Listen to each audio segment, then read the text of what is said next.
Hello guys, good morning, જય શ્રી કૃષ્ણ. કેમ છો બધા? તો સ્વાગત છે તમારું એક નવા વ્લોગમાં. આજે ભીમ અગિયારસ છે અને મારે પણ મારા પપ્પાની ઘરે જવાનું છે. આમાંથી કેટલા એના પપ્પાની ઘરે વહી ગયા ચાલો કોમેન્ટ કરજો.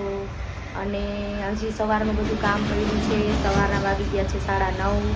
બધું કામ ફટાફટ પૂરું કરી અને પછી મારા પપ્પા મને તેડવા આવશે અને હું જઈશ. જો અત્યારે હું ફ્રી થઈ ગઈ છું અને અત્યારે વાગ્યા છે 10:15 જેવું.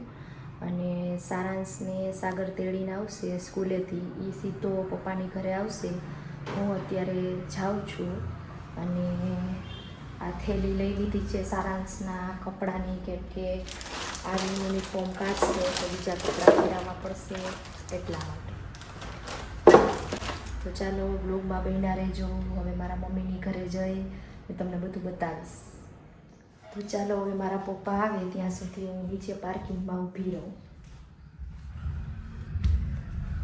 જો હવે હું મારા પપ્પાની ઘરે પહોંચી ગઈ છું. મારા મમ્મી છાશ બનાવે છે અને એને ખબર હતી કે ધારા આવવાની છે એટલે એને શાક પણ બનાવી લીધું, લોટ પણ બાંધી લીધો હતો અને ખીર બનાવી લીધી હતી, પણ એમાં એલચી નાખવાની બાકી હતી. એટલે મને કીધું કે તું ખાંડીને એમાં એલચી બેઠા બેઠા નાખી દે એટલે તને ગરમી ન થાય ને પંખે બેસી જા. એટલે તો કહેવાય છે માં તે માં. સાચું ને મિત્રો? મેં મારા મમ્મીને કીધું હતું કે મારે મુખવાસ થઈ રહ્યો છે એટલે મારા મમ્મીએ કીધું કે હા હું બનાવી રાખીશ. એટલે આજે 11 કરવા આવી છું તો મારા મમ્મી કહે તું ભેગા ભેગી લેતી જા. મમ્મીને પપ્પા રહ્યા હતા તો એના માટે સામાની ખીર બનાવી હતી. હું ને સાગર તો કાંઈ રહ્યા નહોતા એટલે અમારા માટે શાક રોટલી. મારે આ એક ટોપ પડ્યું હતું 4-5 વર્ષ જૂનું, પણ આમાં કાંઈ મેળ નહોતો આવતો, બહુ ખુલતું થાય. તો મમ્મીને કીધું આમાં કાંઈક મગજ દોડાવીને કરી દો ને. બાજુવાળા આંટી આવ્યા હતા કે હાલો ને માસી, તો હું રોટલી બનાવતી હતી ને મમ્મીને કીધું કે તમે જઈ આવો, તો એ ગયા છે બાજુમાં. જો હવે બપોરના 12:30 વાગી ગયા છે. સાગર અને સારાંશ બંને આવી ગયા છે અને જમવાનું પણ તૈયાર છે. બા ખોવાઈ ગયા હવે.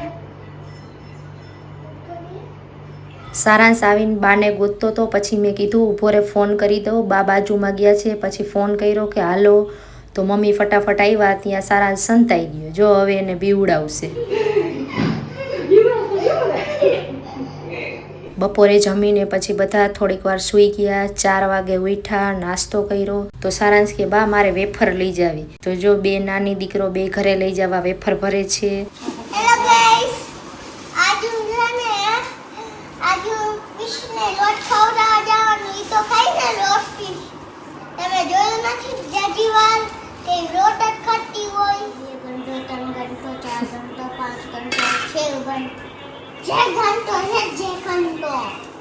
હાલ આપણે કઈ લેવી?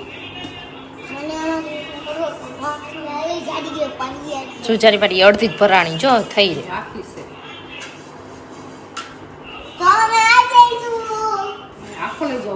સાંજના 6:30 જેવું થઈ ગયું, છાંયો થઈ ગયો. તો હવે ચકલાને ચણ નાખવા માટે જાય છે આ સારાંશ અને એનો ભાઈબંધ ભવ્ય, મારા મમ્મી અને હું.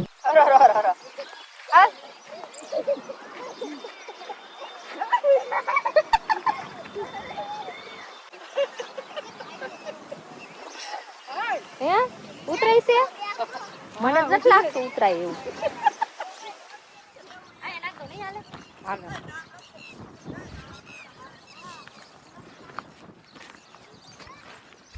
આ બે છોકરાઓ પાણીમાં નાખતા હતા તો મને મન થઈ ગયું કે લાવ હું ડૂબુક કરું.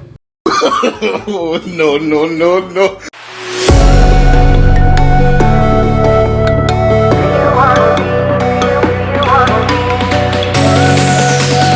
જો અહીંયા બખોલમાં એક નાની એવી ચંદન ઘો હતી.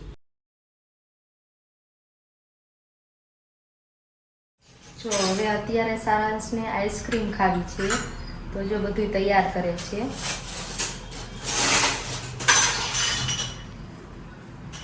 અને અમે જ્યારે આવ્યા ત્યારે આઈસ્ક્રીમ લઈ આવ્યા હતા.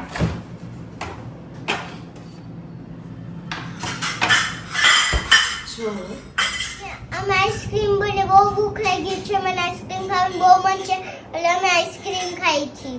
ને પપ્પાજી નાઈન બાર આવી ગયા છે. હવે ચાલો મારી સાથે ખાઈ. જો અમે ઘરે આવી ગયા છીએ અને હવે ફ્રેશ થઈ ગયા છીએ અને હવે અત્યારે વાગ્યા છે 10:30 જેવું થયું છે. હવે સૂઈ જશું. સારાંશને બહુ ઊંઘ આવે છે. મમ્મી શું આપજો. તો વિડીયો ગમ્યો હોય તો લાઈક શેર સબસ્ક્રાઈબ કરી દેજો અને ફરી મળીએ નવા વિડીયોમાં. ત્યાં સુધી બધાને બાય બાય, જય શ્રી કૃષ્ણ.